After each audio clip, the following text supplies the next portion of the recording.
Okay. Ano tong center to center distance ng robotic gears? So, itong center to center distance ng robotic gears, ito raw yung precise minimum distance. So, para hindi magkabungguan yung gears, dapat meron silang minimum distance. So, yung dalawang gears, yung isang maliit at isang malaking gear, hindi dapat nagkakabungguan yan. Kasi pag nagkabungguan yan, yung isa mabubungi o mabubungi silang pareho. So, dapat meron silang minimum distance. So, yun ang tinatawag na center to center distance. No? Ang formula niya is, ayan, D1 plus D2 over 2. So, gumawa tayo ng sariling example, no? Diba? Siyempre, simple arithmetic lang yan. Okay? Pero ang malupit dyan, pinormula transformation natin katulad ng dati nating ginagawa. Ayan, nagkamali pa nga ako no? Okay.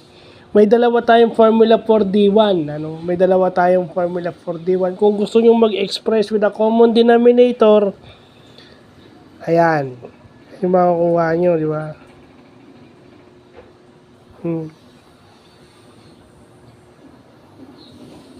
Yan yung makukuha nyo. Pag may common denominator, 25.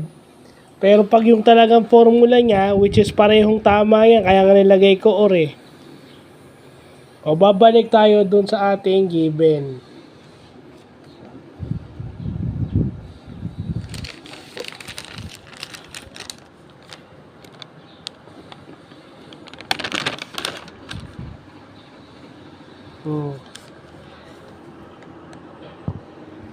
Babalik tayo dun sa ating given, no? Kasi dinivide mo sa 2 eh. 50 yon, dinivide mo sa 2, so 25 ang sagot. Diba? Yung given, dinivide mo sa 2. So, ganyan lang yan. Pero pag hinanap mo naman yung dito, ayan, ito. Ayun, tama na. Sakto na sa given natin yung dito.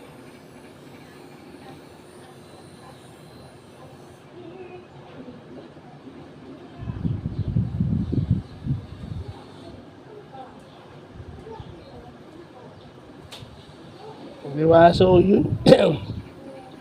Yun lang yan. Parehong 25 kasi dinivide natin sa 2 yung D1. Pero doon sa dito, nakuha na natin yung given. So, anyways, pareho lang naman yan. Trinay lang natin, trinay lang natin na i-formula transformation kasi paano kung hinahanap yung dalawang diameter, yung D1 at D2, di ba? So, yun lang po.